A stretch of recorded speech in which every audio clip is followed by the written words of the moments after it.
English learners, most welcome to all of you. And I want to tell you very clear cut one point that is very important for all of you, and it is अगर आप English सीखना चाहते हैं तो grammar की भी knowledge होना बेहद ज़रूरी है और ग्रामर का सही यूज करना बहुत ज़रूरी है। तो कभी कभी हम कंफ्यूज रहते हैं कुछ चीज़ों को लेकर के, तो वो मैंने 4 सेंटेंस ऐसे बनाए हैं और 4 फ्रेज आपके लिए लाया हूँ मैं, जो जानना आपको बहुत ज़रूरी है। So without any further delay let's start our videos guys.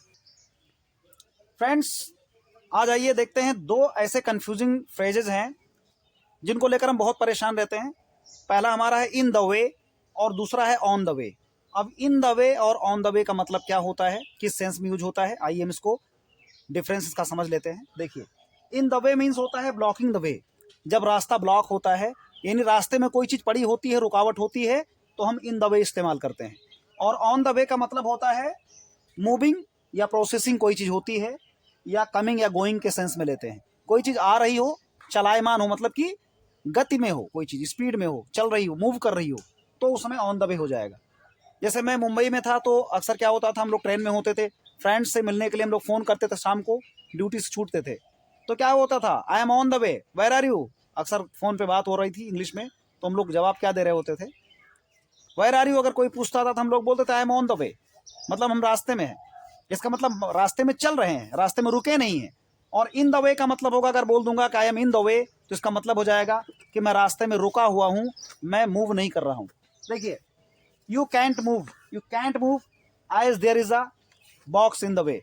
You can't move as there is a box in the way, मतलब आप रास्ते में बॉक्स की वजह से चल नहीं सकते हैं, यानी रास्ते में बॉक्स है, आप चल नहीं सकते, मूव नहीं कर सकते हैं।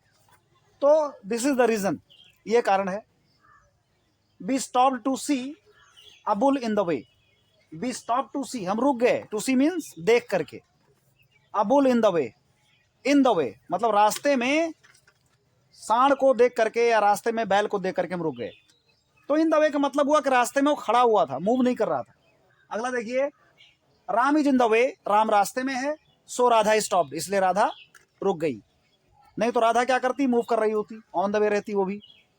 अगला देखिए, ऑन द वे में जो मैंने बताया आपको, कोई चीज़ मूविंग होती है, प्रोसेसिंग होती है। ऑन में मतलब कि ऑनवर्ड होता है, आगे आगे चलता रहता है, वो चीज़ जारी रहता है, कोई चीज़ कंटिन्यू रहता है, तो वो क्रिया में हम ऑन द वे लगाते हैं। देखिए, जैसे सेंटेंस है आई एम ऑन द वे, इसका मतलब मैं रास्ते में चल रहा हूँ। हम किसी से बोल भी सकते हैं कि please meet me, I am on the way, या you can meet me, I am on the way, है ना, आप आओ मिल लो, मैं रास्ते में हूँ, मतलब कि मैं रास्ते में चल रहा हूँ, मैं रास्ते में चल रहा हूँ, आप आकर मुझसे मुलाकात कर सकते हैं। इन द वे नहीं हूँ, मतलब मैं ऑन द वे हूँ, रुका नहीं हूँ, मैं चल रहा हूँ। अगला सेंटेंस है I am on my way to home, या होगा I am on my way to work, यानी मैं अपने घर जा रहा हूँ, रास्ते में हूँ, या I am on my way to work, या मैं काम पे जा रहा हूँ, रास्ते में हूँ। इसका मतलब ये होगा, अगर आप बोलना हुआ कि मैं काम पे जा रहा हूँ, मैं ऑफिस जा रहा हूँ, किसी काम से जा रहा हूँ, या मैं घर पे जा रहा हूँ, तो आप सेंटेंस बोलेंगे I am on my way to home, या I am on my way to work. इसमें टू द होम या टू द वर्क नहीं कर सकते, उसमें द नहीं लगा सकते, ध्यान दीजिए, वो गलत माना जाएगा। अब डिफरेंस दोनों में मैंने बता दिया पहले से आपको। I am in the way and you can meet me, मैं रास्ते में रुका हूँ, आप मुझे मिल सकते हैं। और दूसरा है I am on the way and you can meet me, इसका मतलब मैं रास्ते में चल रहा हूँ और मुझे आप मिल सकते हैं। तो इन द वे, ऑन द वे को लेकर बहुत बड़ी प्रॉब्लम है, ठीक है, ये कन्फ्यूजन आज खत्म हो गया होगा। इसके बाद में आइए देख लेते हैं 2 और हमारे फ्रेज हैं। हाँ फ्रेंड्स, तो आगे देखिए 2 हमारे फ्रेज हैं, a number of time, a number of times, और दूसरा द नंबर ऑफ टाइम्स। इसका मतलब होता है, दोनों में डिफरेंस क्या करेंगे, ए नंबर ऑफ टाइम्स का मीनिंग निकलेगा कई बार, यानी मतलब होगा इसका मेनी टाइम्स, है ना, मेनी टाइम होगा। ए नंबर ऑफ टाइम्स माने मेनी टाइम्स, और द नंबर ऑफ टाइम्स माने होता है जितनी बार, कई बार, या कितनी दफा। बहुत ही बढ़िया ये दोनों वर्ड है, दोनों ही कंफ्यूजिंग है, बहुत प्रॉब्लम करते हैं, मुझे भी प्रॉब्लम किए, मुझे लगा कि मेरे स्टूडेंट्स को मालूम होना चाहिए, इसलिए मैंने बताया आपको। देखिए, सेंटेंस से हम समझ लेते हैं, सेंटेंस एग्जांपल से। I have met him a number of times, मैंने मैं उससे कई बार मिल चुका हूँ। आई हैव मेट हिम यानी मैं उसे मिल चुका हूँ। ए नंबर ऑफ टाइम्स, कई बार, कई दफा, है ना। I called him a number of times, मैंने उसे कई दफा कॉल किया, but he did not reply, लेकिन उसने उत्तर नहीं दिया। अब आपको समझ में आ गया होगा, इसका मतलब कई बार होता है। और अगला द नंबर ऑफ टाइम्स मतलब होता है जितनी बार, कई बार, या कितनी दफा। देखिए, एक सेंटेंस लिखा हूँ, आई डिड नॉट रिप्लाई, मैंने उत्तर नहीं दिया। The number of times he called me, जितनी बार उसने मुझे कॉल किया।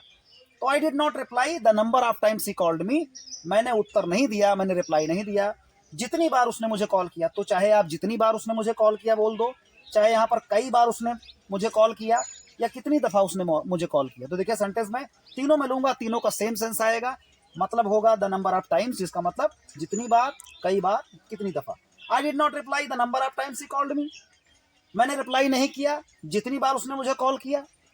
I did not reply the number of times he called me, मैंने रिप्लाई नहीं किया कई बार उसने मुझे कॉल किया। I did not reply the number of times he called me, मैंने रिप्लाई नहीं दिया, उत्तर नहीं दिया कितनी दफ़ा उसने मुझे फ़ोन किया, कितनी ही दफ़ा उसने मुझे फ़ोन किया। तो इस तरह से बहुत ही बढ़िया इंटरेस्टिंग ये फ्रेज है, आप इसे पढ़िए, समझिए और सेंटेंस आप भी बनाइए। जितने ज़्यादा हो सके प्रैक्टिस करेंगे उतनी ज़्यादा आपको आएगा। Thank you so much for watching this video.